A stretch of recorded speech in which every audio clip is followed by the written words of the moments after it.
Hi, Hello Sam. Hello. there. How are you? Good evening. I'm well. I'm well. How are you? I'm good, actually, and a relatively because I'm starting to use the gym again, and Mhm. to start taking care of my health and my a body that I've allowed my body to atrophy, to kind of a kind of wither because I take too much time focusing on all the events and obsessing over them. And work is static. It's also sitting down in front of a screen. Mhm. And so a long time since I've actually joined the gym. And I'm How feeling about? well because I'm doing the stretching and moving the body a little more, Mhm. that my lower back, and it's Good for good, and the you. shoulder. Yeah, it's healthy. So It's you got a trainer or whatever they no, call no. themselves? I just have my routines that I like, that I know how to work out. So uh, Oh, it's oh just yes, you were an army man, weren't you? yeah, yeah. The stretching, and then a little bit of the running, a little bit of the cardio, and then the a resistance training, muscle training, and all that. I do a good all around workout, and but since my body hasn't been working out for a very long time, it's it's I'm ashamed to say that it's like I'm an old man until moving around, and the muscles are aching, and they're tense, and they're not a nimble as they should be, or not just nimble. What's the word for what, like when you can move? It's Spry, or maybe that only applies to men. limber. Limber. Yeah, I'm Mm. not as limber as I should be, but I'll Mm. get back into it. I'm getting back into it. So, But and I suppose a trainer would kind of, I don't know, sometimes no, we just sort I of don't want need to to be. bother with another person telling me what to do when I exercise. It's like I'm a bit antisocial, Ah. and so I put in my earbuds, and I have my canteen, and so I work out with a lot. Most of the people there are working out with music, earbuds, and they're trying not to get into each other's faces and really bother one another. Mhm. It's a big gym. It's by my home, but it's nice. They got the latest equipment, and it's a fun place. I should have taken advantage of this place much sooner, but I guess everything has its time. So now I feel the need. I feel the drive to want to get myself back into shape, because it hurts to be out of shape. Your Mhm. body literally hurts, if you don't work it out, if you don't use it correctly. Mhm. And people are Are there women in your gym, or is it an all plenty. men? Yeah, they're all gym fanatics. A lot of big a lot of them there are like gymaholics, or not workoutaholics. It's like a lot of like ripped, muscle bound. Yeah, and yeah, it's like and right now I'm not in any kind of shape to really attract anybody.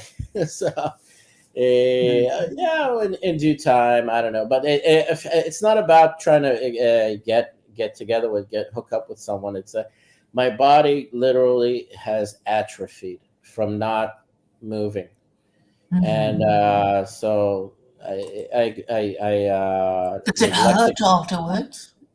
Yeah, it's like from neglect. It's like I have to do a lot of stretching in between, and then afterwards I have to do a lot of stretching for having not stretched out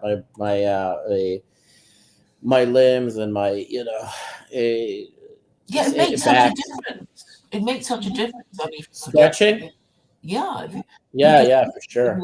after that if you don't. Yeah, no, I have to do it like throughout the routine, because I became so really stiff, honestly Mm. stiff, and not in a good way, stiff and out of shape. It's horrible. But luckily, I was like, What you want to do is become a gymaholic, right? maybe I don't know. I just want to just get back into being healthy, Mm. because a lot of people are just in the same kind of in the same boat of just like static, Yeah. a kind of routines of sitting and being in front of a screen, and just being a like Couch a potato. couch potato. Mm. Definitely. But if you like saving money, if you become a gymaholic, then you think every time I go, it becomes cheaper and cheaper. Right. Each Right. session, right? And if you No, never but go, it it's a becomes very really affordable expensive. gym because it's a big neighborhood gym. Uh-huh. So they have an affordable they market themselves as an affordable gym Hmm. for the community, for the neighborhood, and they have good equipment, and they're always packed. So it's not that expensive, and I'll make good use of it. So Does it have a eh, pool? no, it's one of these. They don't have a sauna. They don't have a pool. They're Hmm. not trendy. It's all about going in there, getting your getting your exercise in like you want to, and then Hmm. go home, shower at home. Go home and Okay.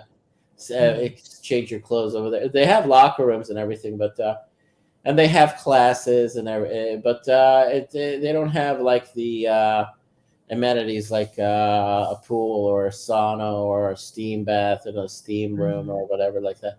What But sort of classes do they have?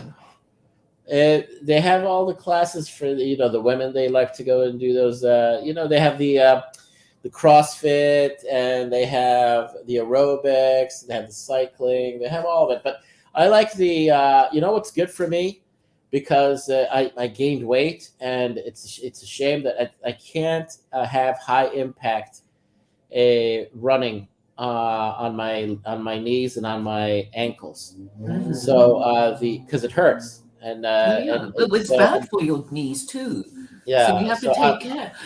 You should go So swimming, really, shouldn't you? no, I'm doing the rowing machine, and I'm doing the pre-core elliptical, and it's zero impact, but it gives me the cardio that I want, and it also the rowing is good for my shoulders and for my lower back and for my buttocks to Hmm. to release all of that stiffness that and it's like pain and stiffness. It's just because of lack of movement. It's Hmm. horrible, that people can get to that kind of condition, and it's just a matter of exercising it. And now just it's just like the switch turned on. It's like I flicked the switch on, and I said, "Yeah, okay, enough. I don't want to feel this kind of horrible state that I'm in. So I'm gonna take care of myself now a little bit, and it should neglecting your health and your body is terrible.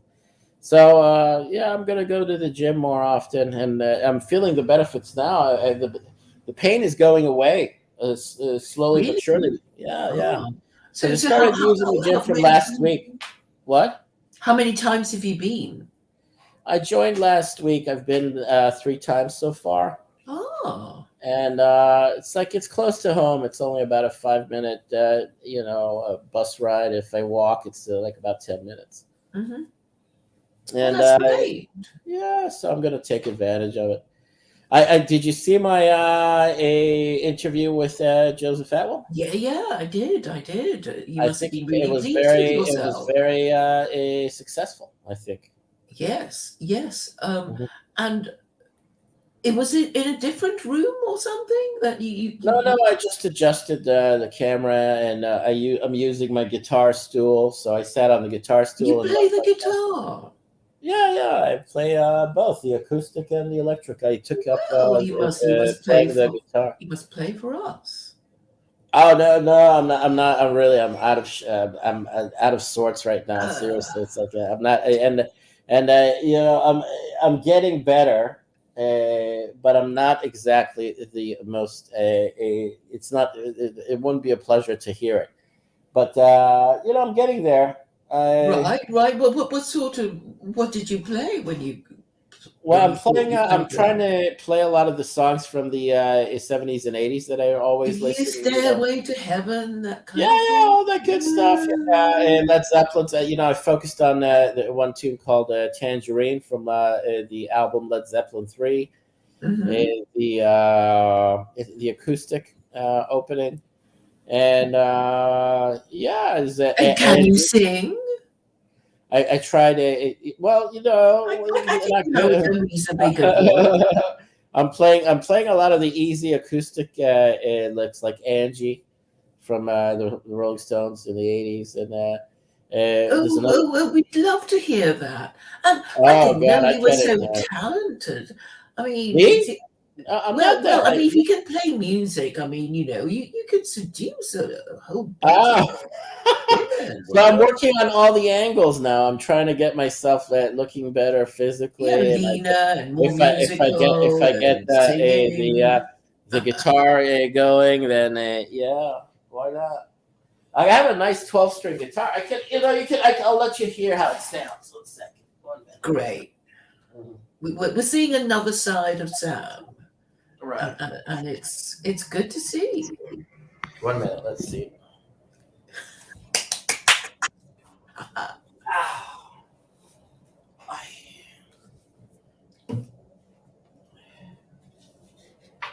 it's from a company in New York that makes these guitars. They're Mhm. guitar manufacturers, but they manufacture them in Indonesia. But it's yeah, 1 minute.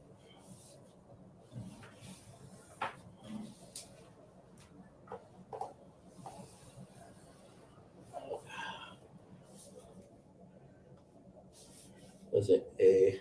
Let's try to get the opening of acoustic of this cult tune called Edie Chow. Edie Mhm. Chow, baby.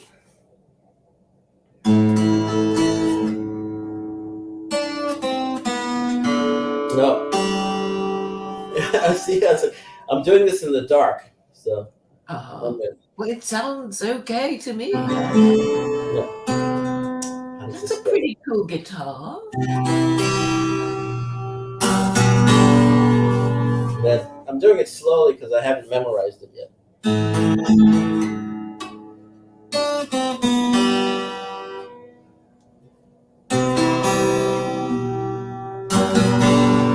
That's the opening of it, but I'm trying. I should get it more like smooth. You can look that up. It's a nice tune from the '80s from What Cult. is it again? Edie Chow.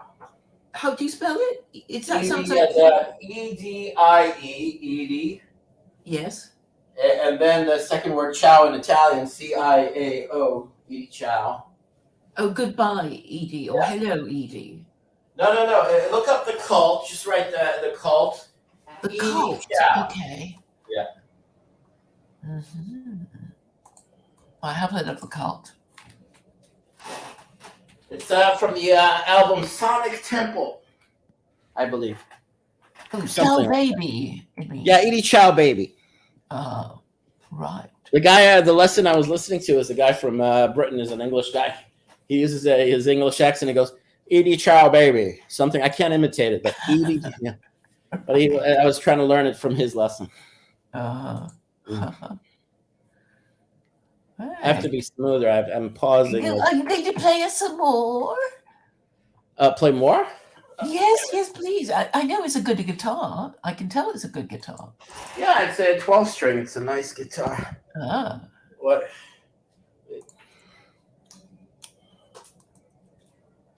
Wait a minute. The more strings, the better it is?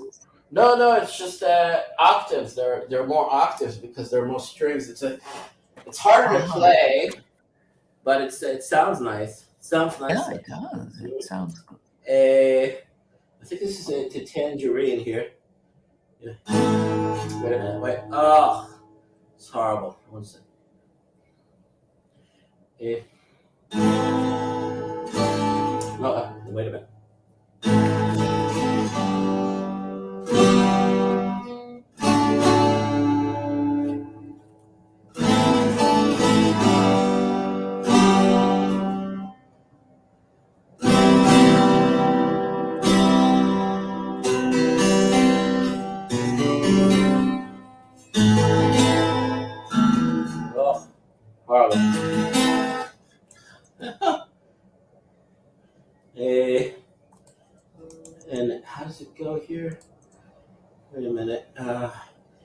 a yeah. It's also Angie starts off like that.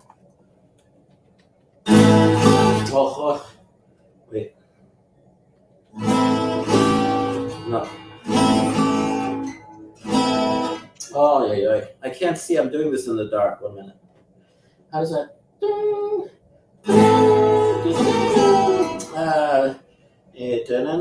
I can't. I haven't memorized it. It's like. Okay, but you will, and then you'll play. What's the A minor sound out of tune?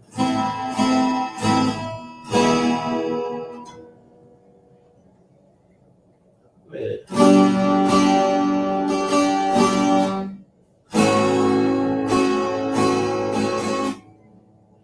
And it's like, yeah, I have to really focus on the lessons and do a lot more practicing. But I'm Well, the inspired by that. strumming was good. I just keep thinking it's gonna. Well, I mean, I think it's so nice to see another side to you. Yeah, yeah. No, I always was interested in playing guitar, and I took lessons in high school, and I gave it up, and now I figured, hey, I was, inspired by one of the guests on that Vaughn and John have on their show, and he's a guitar player. Oh, which one was that? Solar Marshall. You know who Solar Marshall is? No, actually, I don't. Dan from Pennsylvania. He plays guitar. Oh, so he played it on the stream, did he? Yeah, he plays. He has a lot of really high end, really expensive guitars, and he's a collector of guitars and everything. So he kind of like rekindled my a sort of a desire to want to learn more and play more guitar. Can you play All Along the Watchtower? No, you can't. It's like I haven't committed to memory a lot of stuff. I wish I could.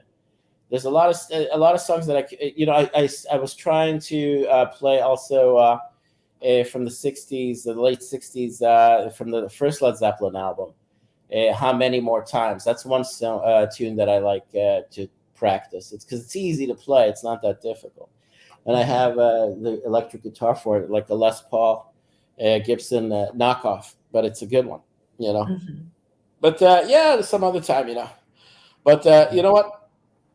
The views we've gotten so far collectively from the two. John split the interview that we had with Joseph Atwill, and so far I have 600 views. Cool. Combined with the two shows that we were talking to discuss, having a discussion with Joseph Atwill. So what are you saying? It was on Vaughn's channel, wasn't it? It was on Von Helton's channel, yeah. Mm-hmm.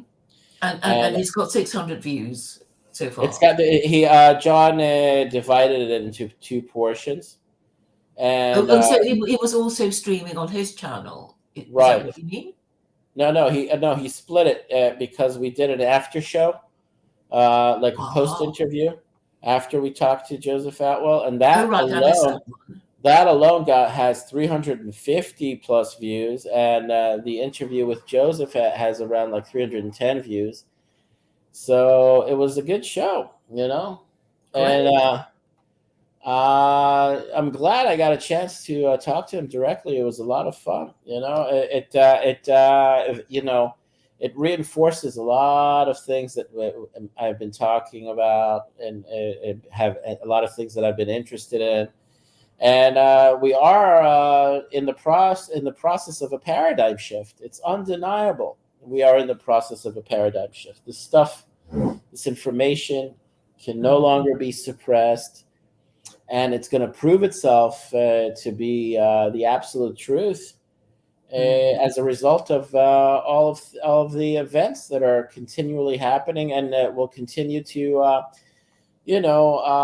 come around, and when things come around in such an obvious way,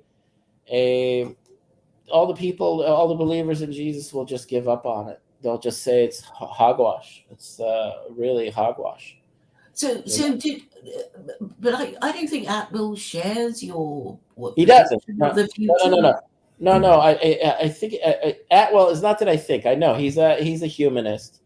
He said he has faith in the human mind and the human mind's ability to reason, and the ability for human beings to be drawn to truth and reason and facts. That's what is the most attractive thing to a thinker or an intellectual, an honest thinker and an honest intellectual without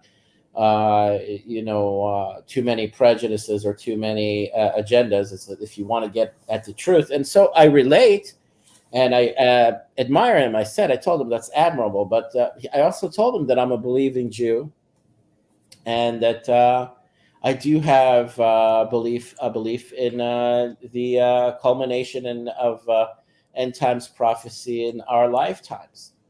And he knows this, but he's still, he wasn't. I wasn't getting on his case. He wasn't getting on my case. It's like, we'll agree to disagree. It's not a problem, But Mhm.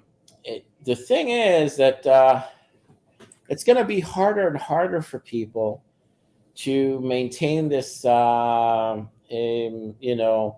this outward veneer, outward,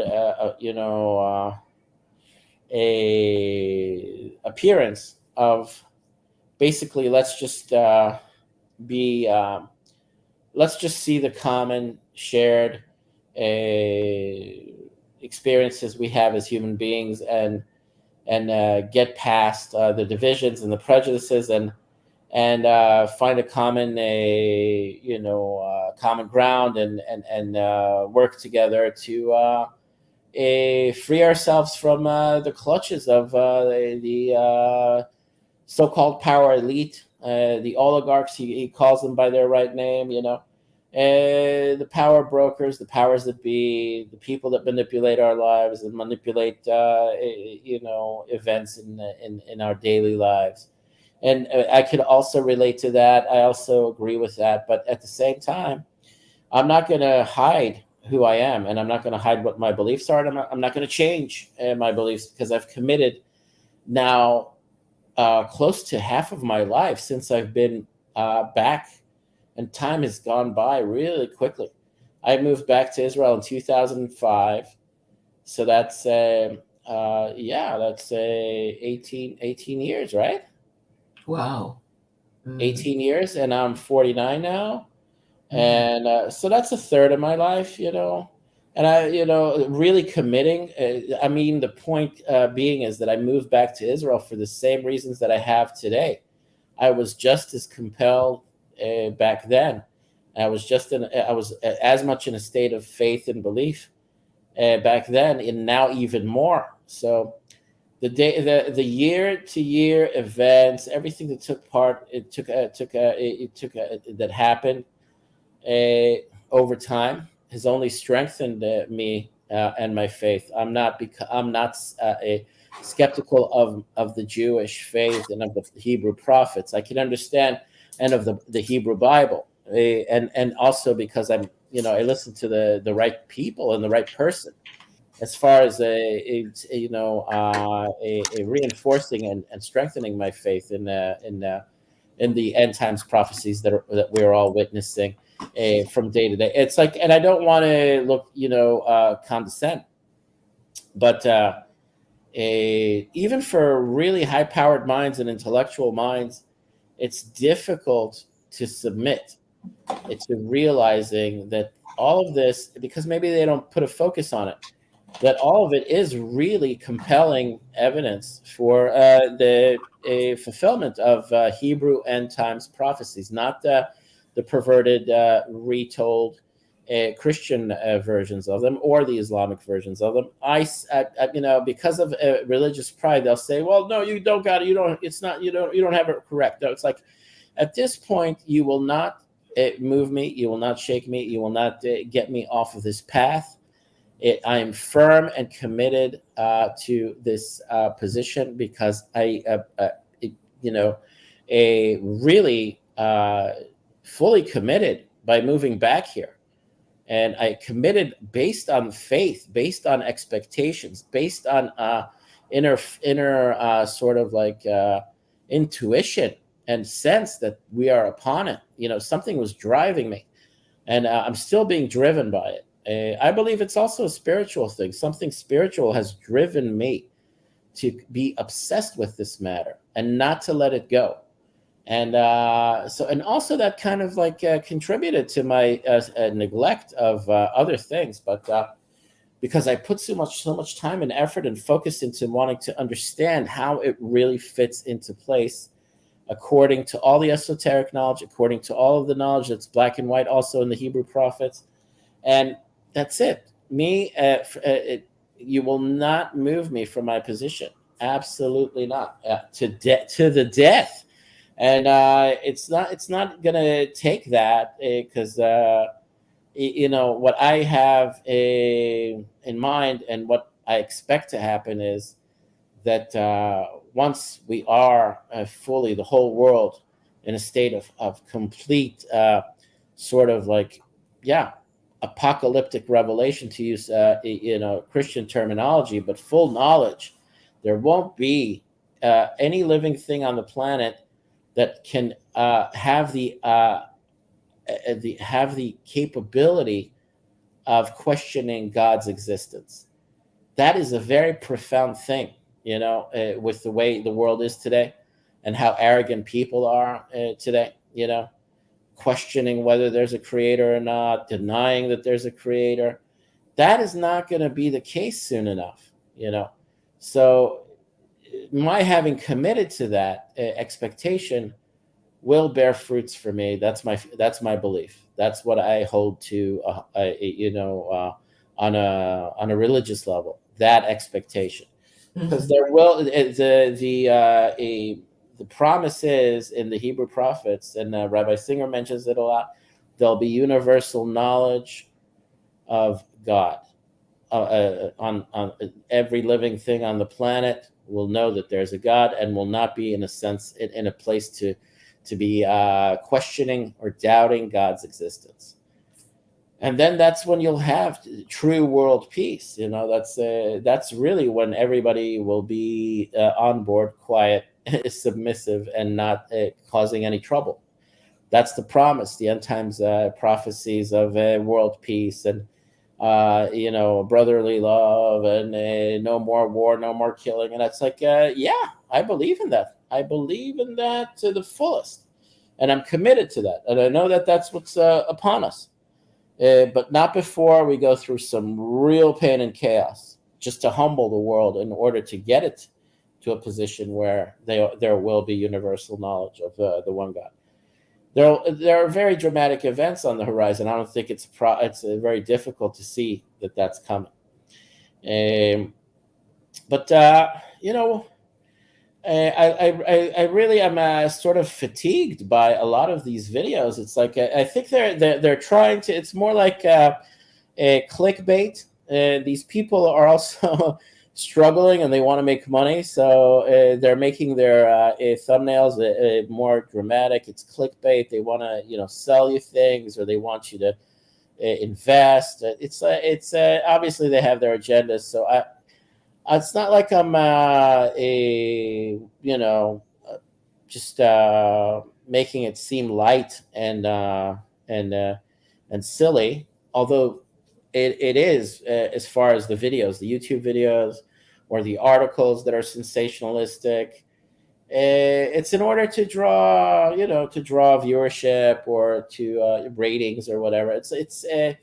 They're milking it. These producers of videos, they're milking it, and it doesn't take away from the seriousness of what's really happening or what's about, the impact of what we're upon.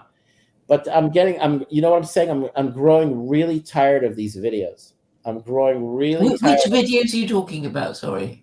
You could find videos on YouTube about the dollar, about the banks, the doom, the doom and gloom, doom and gloom. Yeah. And so it's like it gets tiresome, honestly. Even if I want to, be get up, be informed and stay up to date. Really, it's just like, such repetitious end of the world doom and gloom that it's like it's tiresome, and it's really what put me in a rut. It become you turn you kind of like commit to that stuff, and you develop a sense of learned helplessness, and you don't want to. You become even more static. You become even more of like a stiff a golem, and that's the negative effects of it. And I'm hoping that we won't have to deal with this anymore, and we'll have our crescendo. We'll have the fat lady singing, and we'll have our the drama that we have to go through, and then things will improve for the better for everyone, slowly but surely. And it's gonna be I mean, chaos is unavoidable, but it's just what we'll have to go through. And you know the warnings that I've repeated, that I've for years now repeated, will no longer have to be repeated. I won't have to sound these warnings anymore, because we'll be in the storm. And the ingathering, the full ingathering of the Jewish people will happen. Atwell, Joseph, he asked me, like, what did Lord Palmerston in 1840 have on his mind? This a grand master, Freemason, that was the Prime Minister of England at the time. What was running through his mind when he decided that all of a sudden that the Jews, the time has come for the Jews to return to their homeland? And it was under his momentum and his decision making that the proto-Zionism began with him, with Lord Palmerston. He's an Anglican English Prime Minister from the 19th century, and this is a open resource information that he was the founding member of the British drive to want to bring all of the Jews back to the land of Israel. And he asked me, he was curious, he's genuinely curious. It's like, what was running through his mind? What was driving him? What kind of arrangements were being made with other groups to make this happen? And I told him, it's like, my speculation is that because they're Freemasons, and because they're high-level Freemasons, they function on a level of mysticism and metaphysics. Okay, and that's where I think he thinks he called it mumbo jumbo, the metaphysics and the mysticism. But why? It seems so odd. It seems so out of place. It seems so, like he used the word obtuse and hard to figure out. Why would Palmerston decide this as an Anglican Freemason Prime Minister of England? I ran into English people here a lot. A young couple also on the bus from the Dead Sea back to Jerusalem, and the guy was in the British Army, and young couple, cute couple. It's like we talked the whole way back from the Dead Sea to Jerusalem. We were talking about the British Mandate. We were talking about Allenby and the Balfour Declaration, and the Allenby crossing from Israel to Jerusalem was not too far away from when we were talking about it on the drive back to Jerusalem. But I learned that the guy from the couple, they're both blonde, blue-eyed, British, like very waifish and pretty model-like types of British, like the old-fashioned types of Allenby? Huh? Are you talking about Allenby? No, the couple that I talked to, they were young. Oh, right. Okay. They had this appearance about them, and they had the, very, blonde and yeah. Yeah, They were we like. pleasant, very pleasant, both of them. But Mhm, at the end of the trip, and this was years ago. This was like 3, 4 years ago, if I recall. mhm, We got into talking about the messianic prophecies, messianic fulfillment, and times, and the girl was kind of naive, but the guy was on board. And from his background, I could sense that it had something to do with some British tradition that the British realized for the longest time that their role in helping bring about the founding of the state of Israel was also messianic and also fulfillment, of end times prophecy. That's why they took part in it. Although mhm. you could say that was imperial desires, imperial agendas, imperial interests, but underneath that layer, there's some esoteric, metaphysical, mystical interest and agenda that the British took in wanting the Jews to return to the land of Israel. They wanted to hasten or quicken, the fulfillment of end times.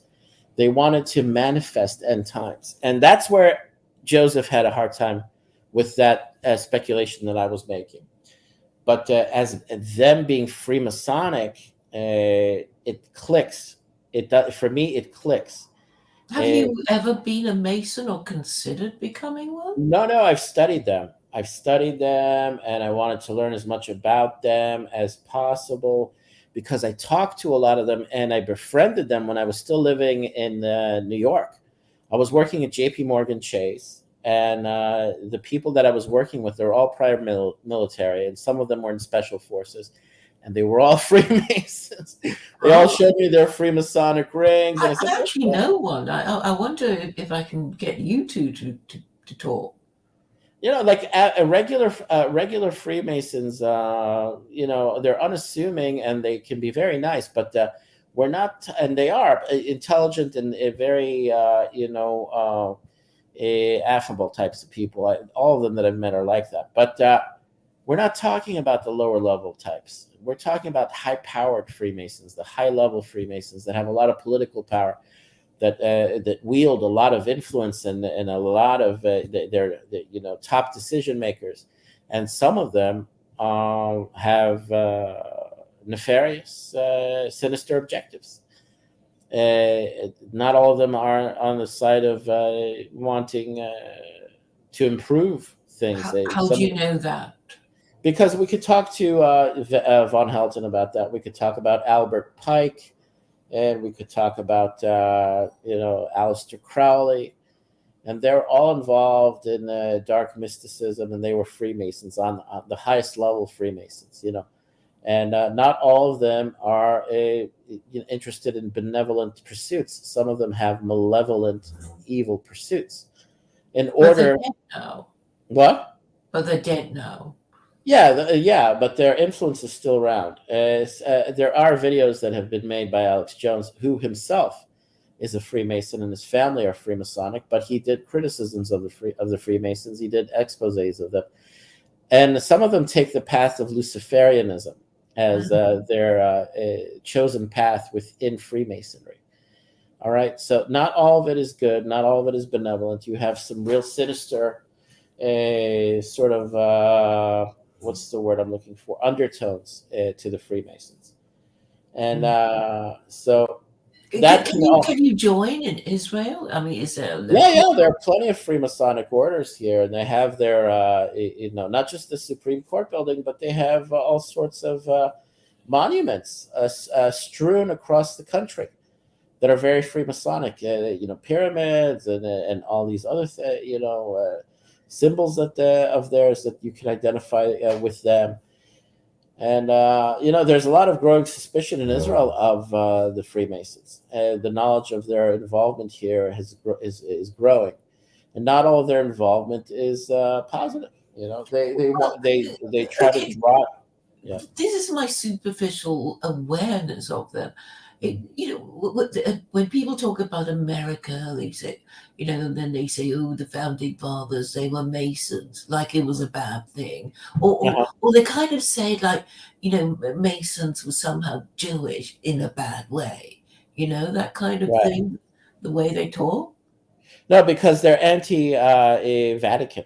And Joseph Atwill properly described it as an oligarchical struggle dating back to the Crusades and the Knights Templar versus the Vatican and the popes and the Catholic kings that they were battling. But the Jews gravitated to Freemasonry because it was a means of getting out from under the power and leverage and persecution of the Catholic Church against Jews in Europe. And also, Jews supported the Protestant Reformation against the Catholic Church. They had a lot of financial a support or financial funding coming from Jews in Europe to fund the Reformation against the Vatican, the Catholic Church.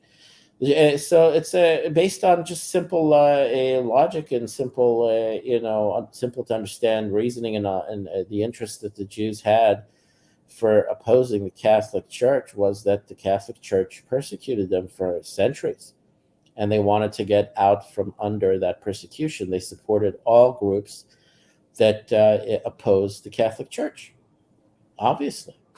And obviously they would support the revolution, and they would support the founding fathers because it would give them more room to breathe. It would give them space to live in without being pursued and persecuted by the Catholic Church, the Vatican, and or other Christian groups that are obsessed with Jews. Mhm. So yeah, as far as that goes, it's just like basic, simple reasoning and logic that not no conspiracy theories here. The Jews would openly admit to that. It's like the Catholic Church was uh, the nemesis the Jews had to deal with in Europe for as long as they were there. All right, so a other things that we talked about. I wanted to invite him back on. He said he would want to have another interview with us, Great.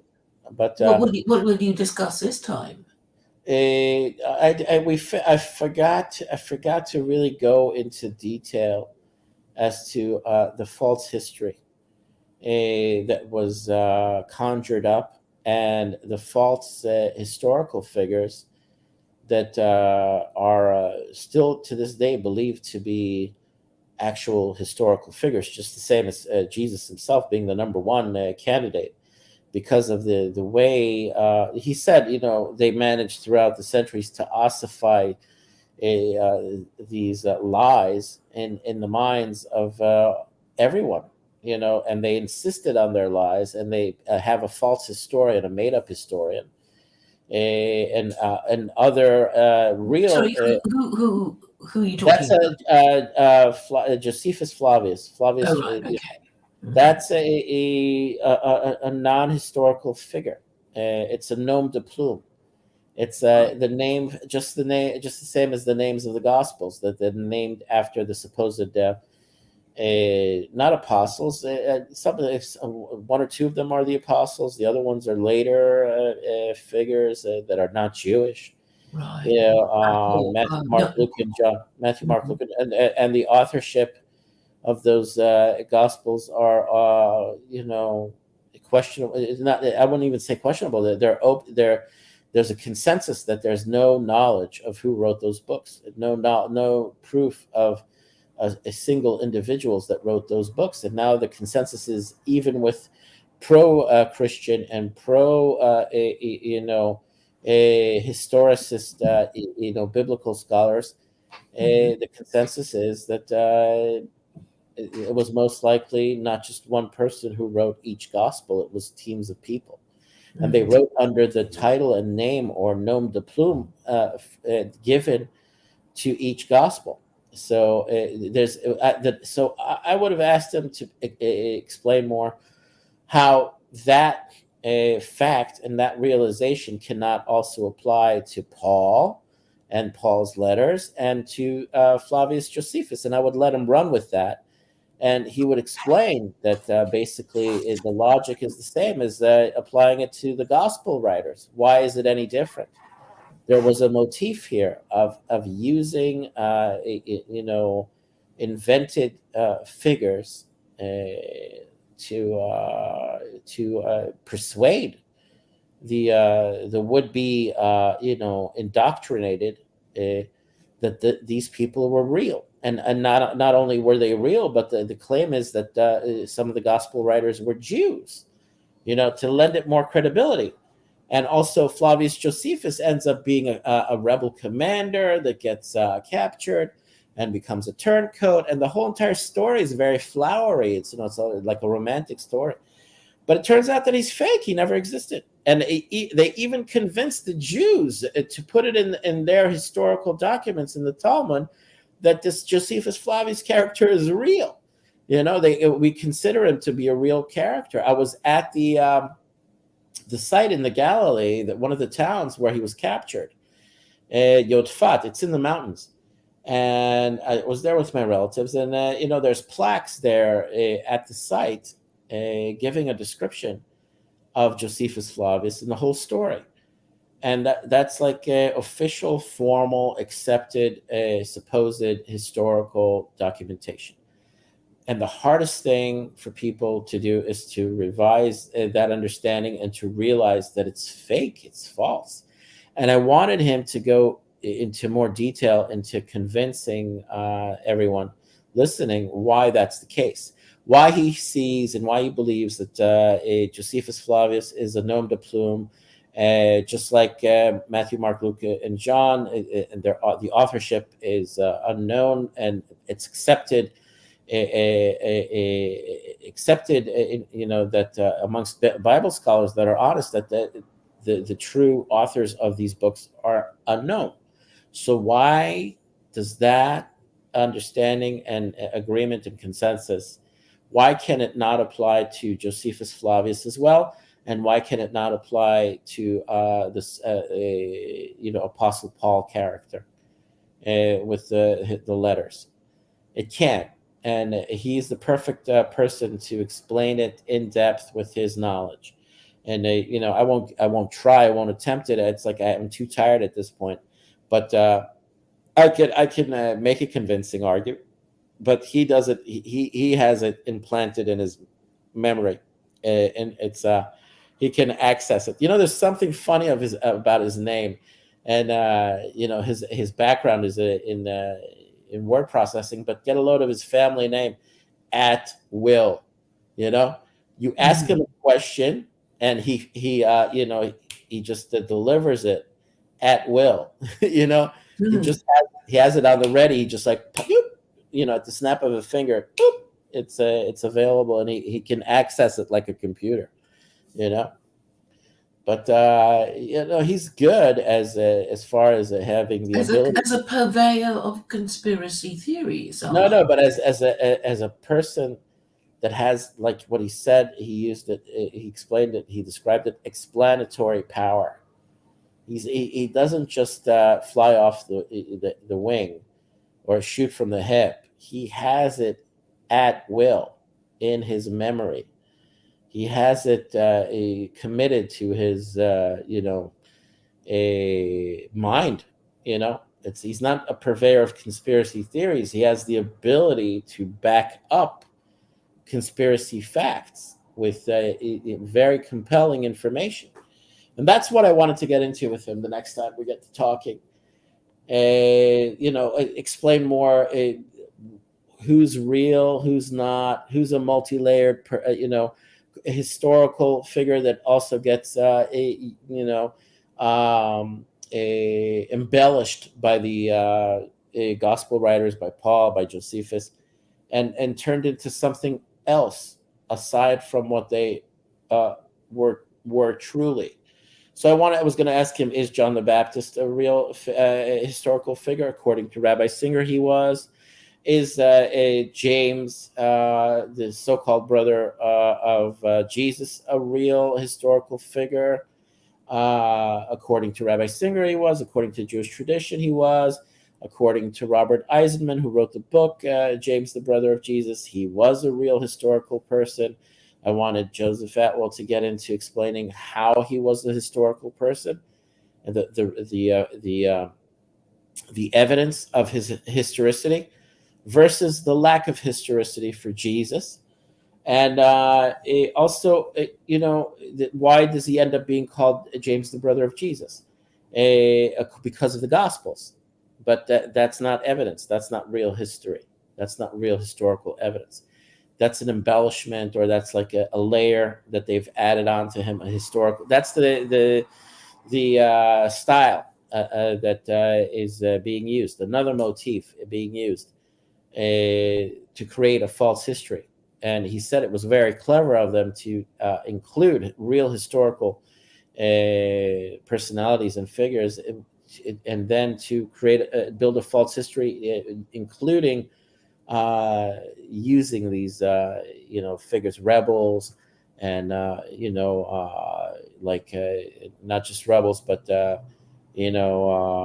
ascetics like John the Baptist, that was an actual Jewish ascetic that is mentioned in our historical documents. That Rabbi Singer would not go into it. He gave a whole lecture on it.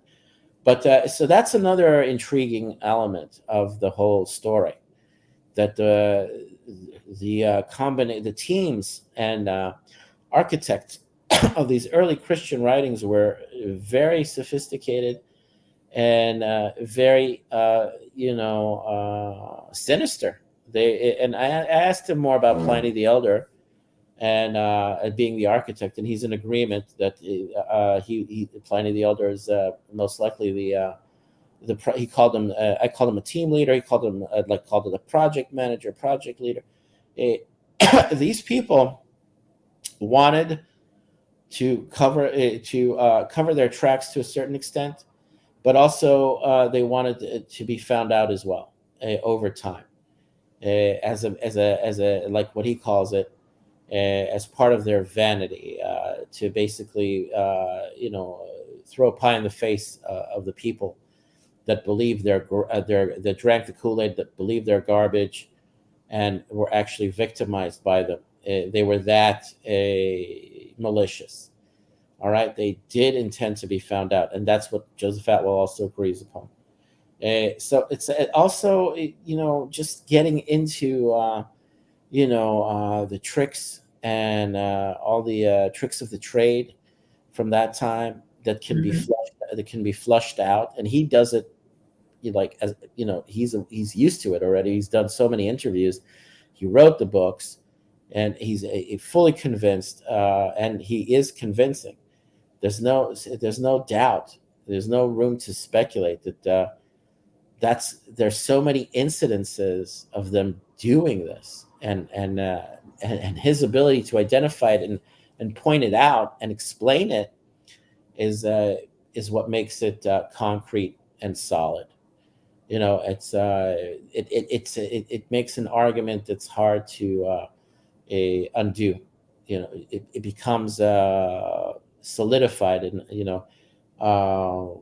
galvanized. It's like, you will never take me back to the naive person I was when I was before I was introduced to the Caesar's Messiah thesis, living in a lack of full awareness of just how really maniacal and really insidious the whole Jesus story is, and how long it persisted. It's like when the coin finally drops fully, and it's never gonna be moved. You're never going to be moved from this position that you found yourself in. Like a rethinking, a changing your perspective. You're never going back to the lies and to the the haze, the fog, the doubt about Jesus, was he a Jew? What was he? Even in Israel, a lot of people are, they ask me, so it's like, what was he? Was he a Jew? What was he? People say he's this, people say he's that. I told him he's an invention. He's a machination. And Professor Robert Eisenman claims that there was somebody being groomed within the rebel movement to be the king of the Jews, as well as a priestly class that was being groomed, and he connects it to the Essenes. And James is a member of this movement.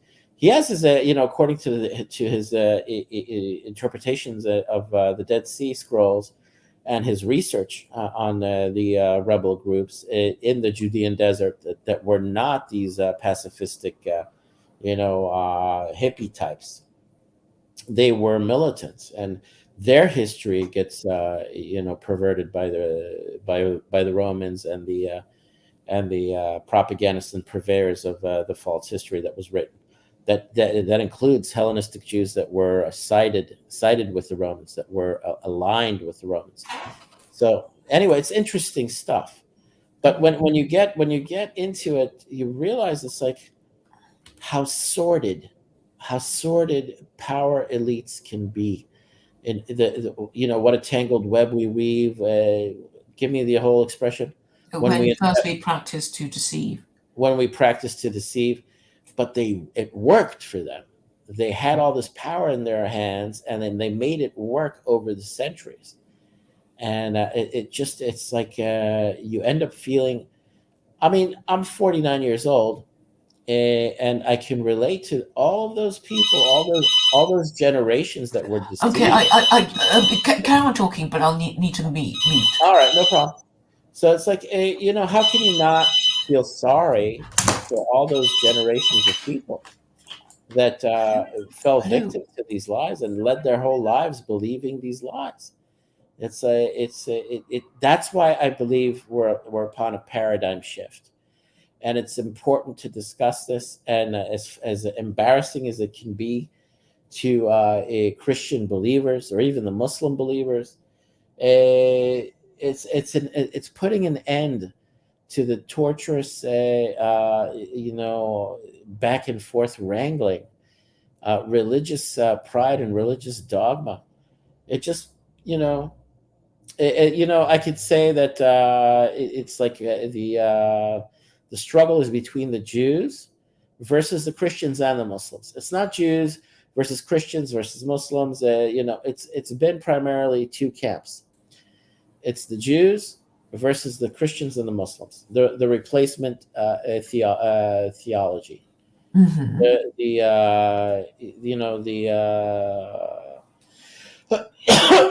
latecomers that want to usurp, that want to, patronize the supersessionary, objectives of Christianity. They want to. That's exactly it. But they want to. How they end up taunting, they end up patronizing, they end up, being pissy. In this day and age, but in past, periods of history, it was persecution, and bloody murder, and that's what it based on religious pride and their religious dogmas and their butthurt inability to get the Jews on board with their replacement faiths. So it's a sore spot. It can't be ignored. It can't be shrugged off and set aside, because maybe that's what Joseph Atwill wanted me to agree to do, and be the bigger man, be the better man, and it's like, let's put it all aside and realize that we have higher aims and objectives now as enlightened people to unify against the power elite and the oligarchs. But sadly, it's not sadly. It's just like I'll be honest. I'll wear my heart on my sleeve. It's like I recognize, again, I recognize what my people went through for 2000, with Christianity, especially, and I'm not going to let it go so easily. Well, the fact is that these Christians aren't very happy with Christianity either. In fact, well, everybody suffered. I mean, you could say, well, they hurt themselves much more than, okay, they killed a few Jews and they killed No, no, quite a but they few were others. very boastful, and there's an element of that. Well, look at them now. Yeah. I mean, it's pathetic. They can't even say whether they're male or female or can't define a woman. They have degenerated into this. Well, it's quite pathetic, isn't it? Yeah, I recall you saying their name will be mud if they'll allow for if they'll actually insist on a third world war and a nuclear war that they'll be pushing for, that they'll be Yeah, if it happens, they'll be on record for starting 3 world wars. yeah, I mean, if there's any survivors after that, there will be nowhere for them to run because yeah, they will be treated like shit. Nobody will yeah, want. yeah, yeah. They really have to put the brakes on. I mean, if the human race and if these groups, the religious groups, can't contain themselves and can't get a grip and stop, but I don't think it's But meant it's to. collective madness. The Aztecs come to mind. I don't think they're meant to. I think at this stage, I mean, it's kind of fatalistic what I'm saying now, but it's based on my beliefs on the end times that they will push until we really get to the edge of it, and that's what they're doing now. With in Ukraine and also Taiwan, they're pushing these nuclear powers. They're provoking them. They're Yeah, and the uh, thing is that Russia's also, well, technically Christian or post-Christian. The uh-huh. point is that they don't have a religion either. And, Right. and, and they have no rules other than, well, I mean, there are no rules No, for no, but it's all of them combined in this madness. That why I was going to say why I believe that it has to come to this is that, again, what everything we've been discussing for the longest time is that in order for God to make His dramatic appearance, in order for God to make to be revealed, to unleash the Messiah for messianic revelation, the world has to be on the edge of self-destruction, and we're on the edge of self-destruction now. It's in a combination of a military conflict, a financial collapse, global finance. All of it is coming together. It's very hackneyed. We've talked about it for the longest time. It goes back also to my being tired of the doom and gloom videos. It's like I'm tired of myself repeating all of this, but we're actually living it now. So yes, it's yes. Deuteronomy 28. I know it's meant to apply only to Jews, but are you familiar with it? who? The, Deuteronomy 28. What does it remind me? Well, there's a section that says blessings for obedience to God, and then after that follows curses for disobedience to God. Right. Oh, okay. And Okay. it is basically a list of curses, and they sound pretty bad. And I mean, have a read, have a read. It's great bedtime I'll reading. look at it. I'll look at it. Yeah, the fifth book. Or no, wait a minute. Numbers is the fifth book, right? Of the five books of the I Bible. think it's the fourth book. Oh, Is it Deuteronomy is the last one, right? Genesis, Genesis, Exodus, Exodus, Numbers, Numbers, Deuteronomy, Deuteronomy, Leviticus. and Leviticus. Okay. Yeah, Okay, so it's the fourth one, all right? yeah. And Um, yeah, there's there's mention there. There's but I reference. mean, what he was saying was that um, if you don't obey my laws, the foreigners will take over, and Right, whether it's right. night or Oh, it's day, portions blah. that are put into the Shema that we recite 3 times a day. Yeah. It's from Deuteronomy. There are portions there that are put into the Hero Israel, the Lord is our God, the Lord is one. That prayer, that there's mentioned. It takes passages and verses from what you're mentioning now in Mhm, Deuteronomy. mhm. Yes, it was And, quite funny. I mean, I only learned about that verse when um, every September there's this thing called Open London, which is when the buildings that are normally closed to the public, they open it out and invite right. people to, and one of them was a synagogue, and I visited um, this one with a friend Oh, in East London, and okay. and and he took the scroll out of the ark and showed it to us, unscrolled it, with a point Oh, thing and all that, all and right. and this was what piqued my interest, because he said, because he was going to read it, and then then he stopped. I can't. It's all It's curses. it's yeah, Uh, yeah, yeah, I mean, the yeah. thing is, but I said, well, but this is the Old Testament. They should know it. And No, and blah, blah. it's also kind of sacrilegious if it's not for a to read from the Torah just as as a lesson, without actually having it be part of this the ceremonial ritual of reading portions from the Torah on Shabbat or prior to Shabbat, or for prayer services. It's kind of like, was he a Reform Jew by any Oh no, chance? no. It was okay. He Because wasn't you the can't just rabbi. like nilly willy pull out the Torah and start unscrolling it and reading from it for people. Well, he was in charge of, showing the Oh, visitors around, but oh, he did say he wasn't the rabbi. oh, Um, all but right. and he was actually some sort of actor. But anyway, Oh, he was just put there to look I think that's after a bit us. disrespectful. Yeah, well, maybe if it's like a one-time thing, but it's a bit a lack of I decorum. have pictures of it. I'll send it to you Yeah, later. but But it's I mean, like you're because not I supposed took to all do those that, pictures and stuff. right? But basically, he started to read it, and then he said, "Oh no, no, no! I mean, if I read it to these Gentiles, they'll get upset and frightened and triggered, and I'll read them a nicer bit." And I was so annoyed, and at the time I had this rabbi who was a Facebook friend, and I said, Uh, what was this what is it? verse? And he said, oh, just tell me what day you went, and I'll tell you.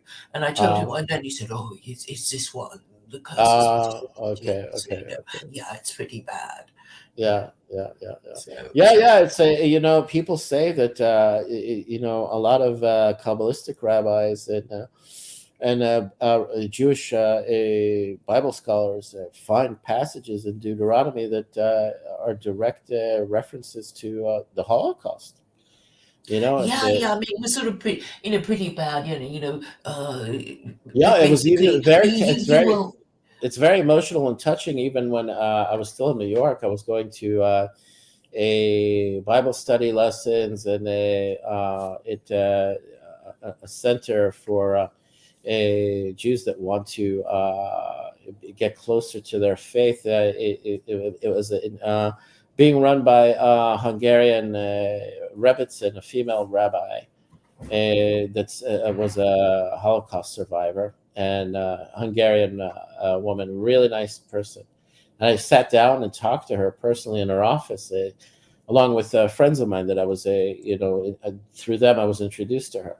And she even having been a Holocaust survivor in an audience of hundreds of Jews in a huge a synagogue on the east side in Manhattan, rows and rows of people, and they have balconies there, and she's the one speaking at the pulpit to all of these people, and she herself said it, and she was a survivor of the concentration camps, and she says there's mention of what would happen to the Jews if they were disobedient to the level that it would reach you know what had happened, the Holocaust, and most of her family were killed, murdered, taken.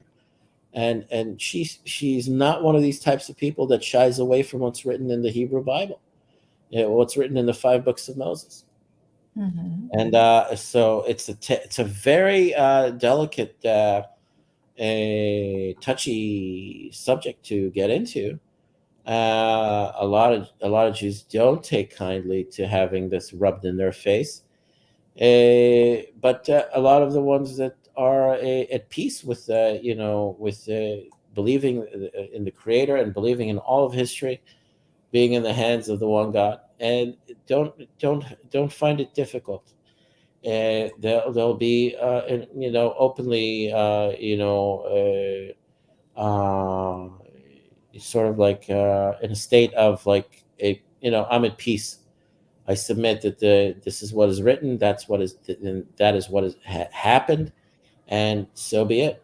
You know, they're not in a state of internal conflict or struggling with it. And, just as I said, one day I was with friends one Sabbath, and I was staying over, keeping the Sabbath with them. They've become religious, and they wanted me to read from a book that a rabbi also that had survived the Holocaust wrote. And I skimmed through the book, and I, ended up reading from the last chapters. And they had a guest from America that also had become religious, Baal Tshuva. He repented, became religious. A, and I read out of this book, and it's a famous book also from a rabbi that had survived the Holocaust. And the rabbis that wrote that book was very critical of the European Jews. And he said that a lot of the things that they had done led up to the Holocaust. He was blaming them, and he went into detail as to what the Jews did to warrant what had happened, the mass genocide. And he said, you can't beat around the bush. And even you have, Rabbi Alona Nava that comes from a family that had escaped Germany prior to the Holocaust. And he's a mystical Kabbalist rabbi that lives in Tzfat. And he's a believer that also that we're upon Messianic revelation now in this day and age. And many other rabbis like Mizrahi also. And he's like a Persian, right, of Persian descent, Persian Jewish. Hmm. And he openly also, in the face of questioning, he said, there are a lot of things that were done in Europe in previous decades that led up, and the years that led up prior to the Holocaust that led up to what had happened. And yeah, it's like religious Jewish leaders, whether Mizrahi or Ashkenazic, if they're honest and straightforward, they'll say it's not that God turned away and didn't see what was happening. It's the Jews turned away from Him on too massive a scale that they brought it upon themselves, and the Gentiles ended up being the executioners. And Yeah. it had a lot to do because with again assimilation, watering down the Jewish faith, overly too much intermarriage, too much It just, intermarriage. You know, I mean, if Christianity is idolatry, then Jews assimilating into their society is, well, fraternizing with the enemy. yeah, it's a death sentence. Honestly, it's a death sentence. That's why after in the post show and the after show, I kind of flew off the handle because Americans, the way they are, and the Jews of America, they have a very short memory. And because of American culture being so seductive, and the melting pot and everything, the Jews repeated the cardinal mistakes and errors that they made prior to the Holocaust in America over the many decades, and now they're in the same position. They've over assimilated, and they've reached a point where they've you know overdone the intermarriage. And it's the same scenario. It's like it's not that God is turning away from them; they're turning away from God. They're denying God's existence, and a lot of them, because they use the excuse of the Holocaust, they find their crutch. It's a crutch for them, and they use that to question God's existence, and they use that to justify their falling away from the faith. And Yeah, I God, mean, because there was never any promise by God saying, "Well, if evil exists, then I don't." right? Because the whole idea was that evil exists because God created good and evil, Yeah, it's a and it test. is how you respond to it that Yeah, will assure you of a place in the afterlife.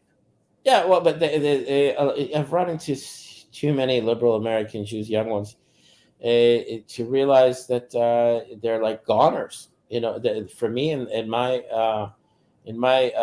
having perceived how they grew up and what they believe in and how they behave, they're goners, and only God can save them.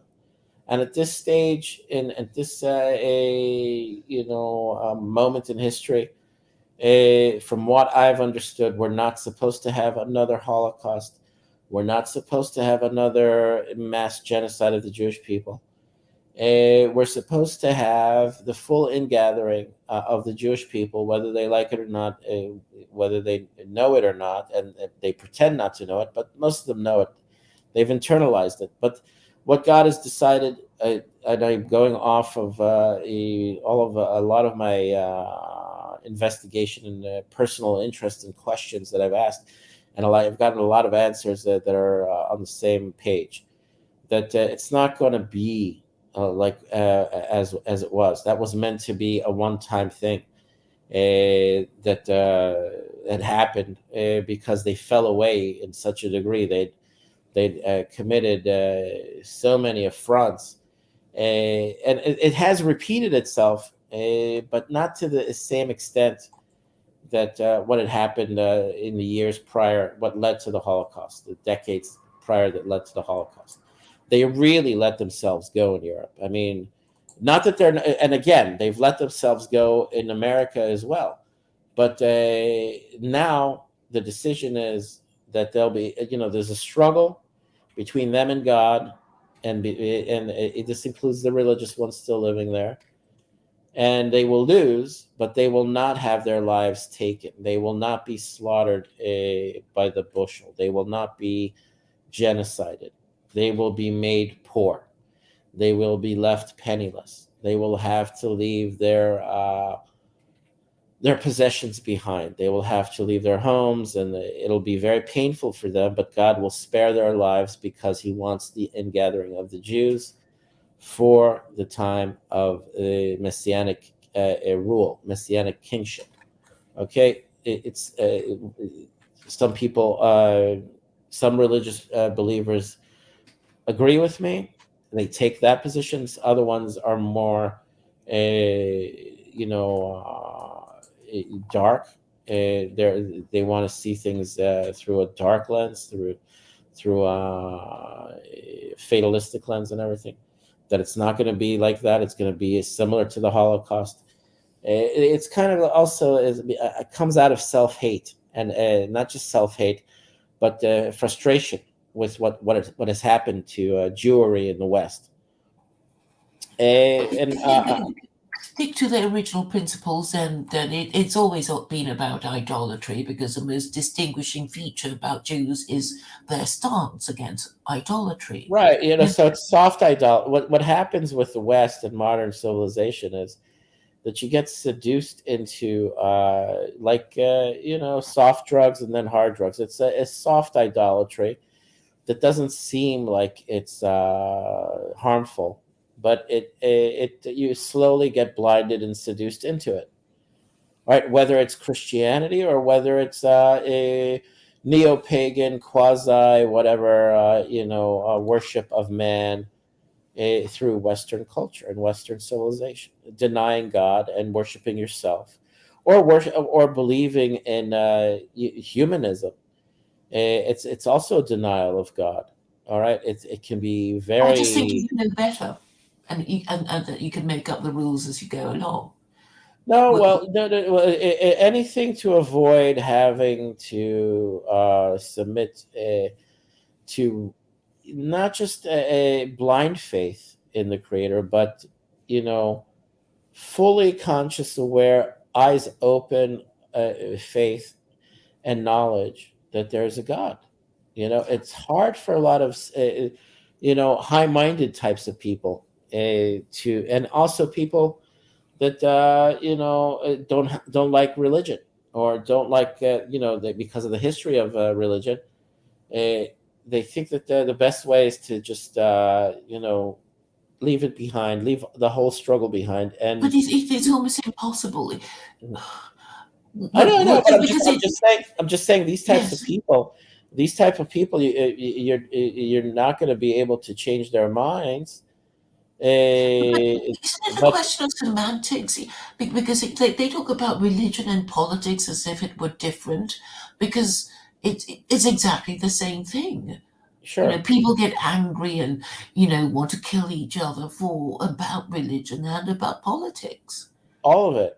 The religious struggles, the political struggles, and also the difference of opinion. Some people take it to the point of vicious violence. They won't Yeah, look like. because you believe in a different god, I have to kill Yeah, you. Or it's if not. you No, believe in the it's not same like god, you have to kill you. let bygones be bygones. No, it's like people also, as far as the secular humanists versus the religion, theological believers, the theists versus the atheists. It gets to be murderous and vicious and violent between them. The example, i.e., what's happening in Israel now with the judicial reforms. We've all of a sudden we have all types of people crawling out from out of the crevices and showing their true face and true colors here. That they're willing to go to every length to not have this be a more religious country, or a more Jewish country, or more a fundamentalist Jewish country, as as what is going to eventually happen anyway.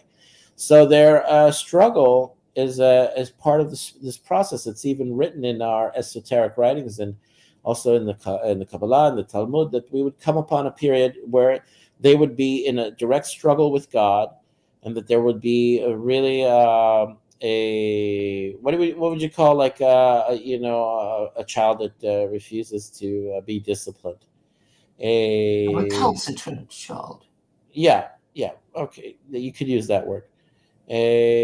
Like unruly. And but they don't realize that they're fighting God in an episode, a period of history. And they're going to That's, lose. yeah, they're going to lose big time, because they're fighting God in a struggle, and in a battle that was foretold and prophesied. And it's not even happening subtly. It's happening very, very a you know what's the word I'm All looking the for? signs are clear, aren't they? I mean, It's obvious, but it's conspicuously. It's happening conspicuously. All of our rabbis here, and Kabbalists, and mysticists, they're saying what's happening now is a fulfillment of what was expected to happen. It's very conspicuous. It's not even subtle. That these are the events that will happen prior to messianic revelation. So this whole what's you see that what I put in my frame when I'm framed in the picture there, for judicial reform, I'm in support of it. The reform achshav, reform now. The Supreme Court, heavy hand of the Supreme Court on our parliament and our on our supposed democracy. So this is the struggle. It's not esoteric. It's not subtle. People make a black and white connection to what was mentioned, what was foretold. And it's like it doesn't have to be this Greco-Roman mythic, fantastical struggle found in Christianity. It can be very cut and dry and mundane, but it still fulfills the expectation. It's there. So a lot of people are getting very excited because it fulfills what's happening now with the protests and the movement against the reform, and the people pushing for that. It's a direct fulfillment of end times. It's what was foretold, and again, this end times battle. It's not just like a kinetic war like what's happening in Ukraine, and that also was a trigger.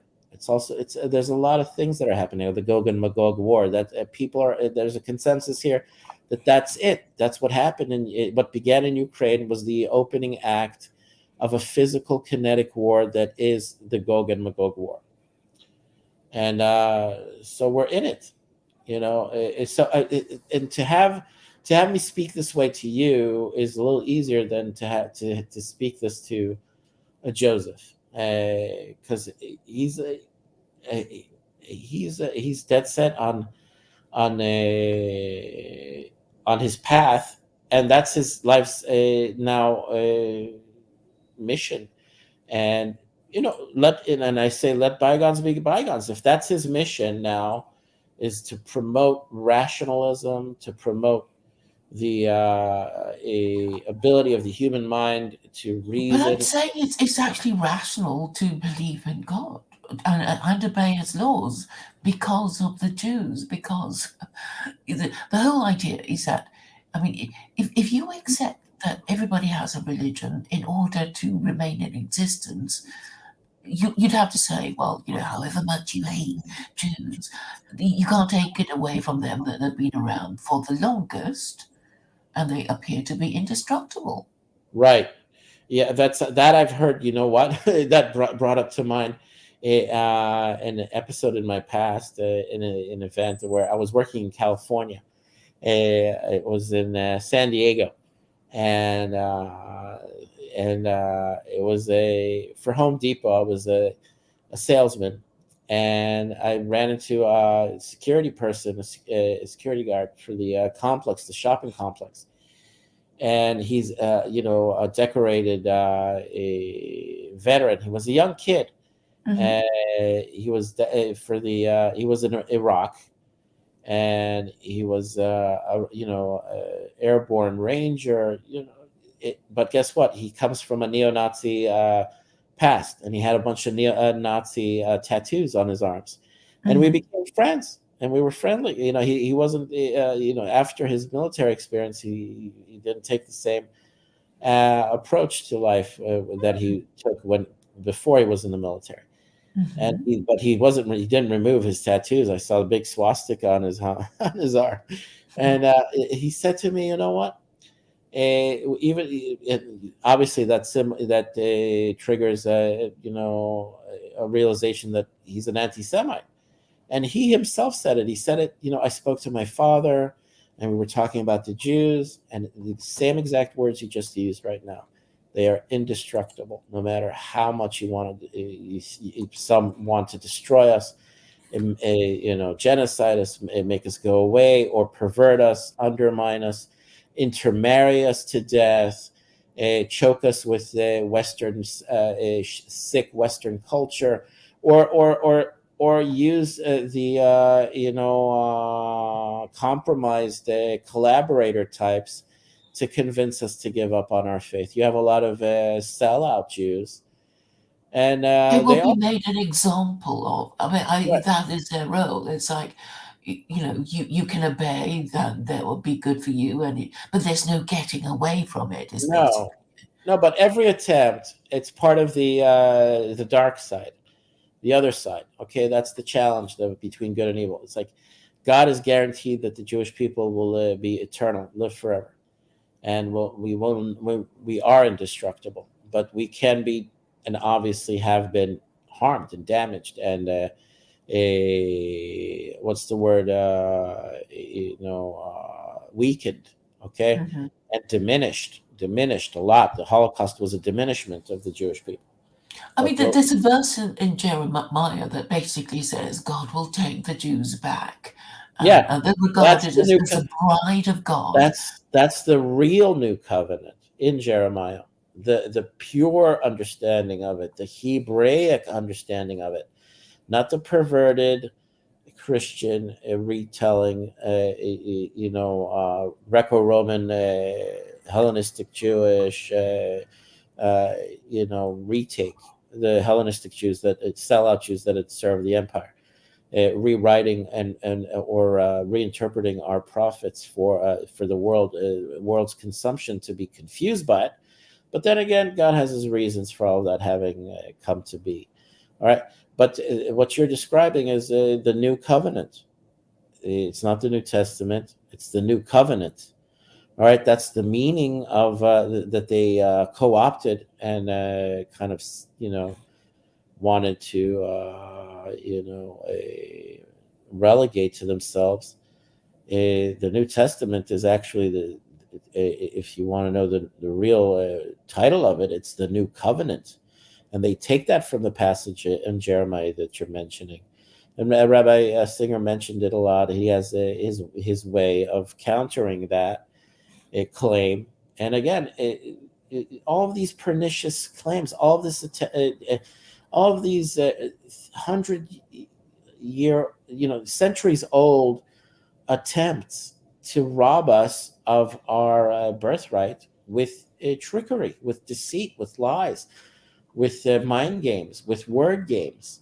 It's all coming out in the open. They will It's never your put. status they want. They can't Yeah, get over not being the ones chosen. right. But what can I say? It's like if they, in order to overcome it, they either can choose to be Noachites or they can choose to convert. Some have, and some are very fulfilled by doing that. Something mystical and spiritual does happen to a lot of non-Jews, Gentiles that either choose to be Noachites or either convert, and they openly admit to it, that it's a big weight that's been lifted off of their shoulders, and all of a Yeah, sudden yeah. I they, mean, imagine trying to believe in the Trinity. Imagine that. yeah, it's not Having easy. to believe in that or Yeah, pretending I you mean, do. I was put in that position, and I'm a very type of like, I'm an empathetic. I am, despite my demeanor of being a mad dog sometimes. I grew up in America being very empathetic, and I wanted to put myself in their shoes, and Mm. I put myself in a lot of the, because I grew up with them and befriended them, and it's like I want to understand how you believe in Jesus. I want to understand how you believe in the Trinity. I tried to put myself in their shoes, and just I was just And then repulsed then every you time. realise they only pretended to believe in it. They only pretended to. Yeah, they only pretended it. Yeah, that's what I didn't realize. I thought it was genuine because they're so, there's veracity behind their claims, and they want to compel others to believe that crap. But you know, it's all air. It's all like hot air, and and realizing that it was done for centuries. That's what really is aggravating. That's what's aggravating. It's like again, it's because I'm this kind of personality. It's like I have this desire to sense the past, put myself in an abstract way to really put myself in the. I think a lot of people that study religion and history and politics, it's like they have this ability to perceive what it was like to live in other episodes in other times of history. Hmm. They get a feeling, a taste for it. It's like you have like a um, if you, it's not just traveling around. It's like you can be inspired by reading a book or seeing a film, a documentary, or even like listening to Atwell. It's like I'm there. I'm listening to him, and I'm in the shoes of the actors from the first century. All the people, it's not so different from the nonsense that gets, the villainy of the way people behave, malevolence. It's intriguing business, but to see it in its purest form. He said that this kind of malevolence doesn't exist on the planet anymore, in his opinion. This kind of psychopathy that the Roman Caesars displayed, and their servants, or their enablers, or their the co-conspirators. And I'll say to him, maybe and maybe not, because I'm sure he listens to Alex Jones. It's like the modern day, villains and oligarchs and powers that be are a, you know, a, and he knows that the Nazi Party was orchestrated by the Freemasons, and what ended up coming out of the Nazi Party and the Second World War, and not just the Holocaust, is far worse than the minds of the Caesars that were, high level. He called them high functioning psychopaths, high level psychopathy. It's like, but look at the end results of the 20th century. How much more psychotic is that than what the Romans, were? I mean, I'm sure if they had the ability, they'd take it to those levels as well, with the technology and the weaponry, and they're being in control. But I say it's like, it's not that far afield. It's not that much of a difference. We do have psychopaths that can live with having a nuclear world war, an apocalyptic nuclear world war. They actually, you realize that in America over the past year that they were minimizing, the consequences of nuclear war. They were talking, and the highest levels of government in America. They were talking Well, they're about, like, talking about it as if they thought they could win it. right, yeah, they Mm. were minimizing what nuclear war means, and Well, how it's as if they don't care yeah. that okay, they're basically blowing themselves up so nobody can take over. Right. Or you know what I said? I was thinking in this way. It's like, they know, the elites, the oligarchs. They know who wrote the Gospels, who wrote the Book of Revelations. They have all of these. They have the knowledge of all of this stuff because it's their ancestors. They're directly related to them, and they Mhm. know their history. So they can use their get out of jail free card, or they could use their pass by blowing everything up. As is written in Revelations, they can try to pass it off on the world as a end times prophecy, but it's their get out of jail free card. It's their out.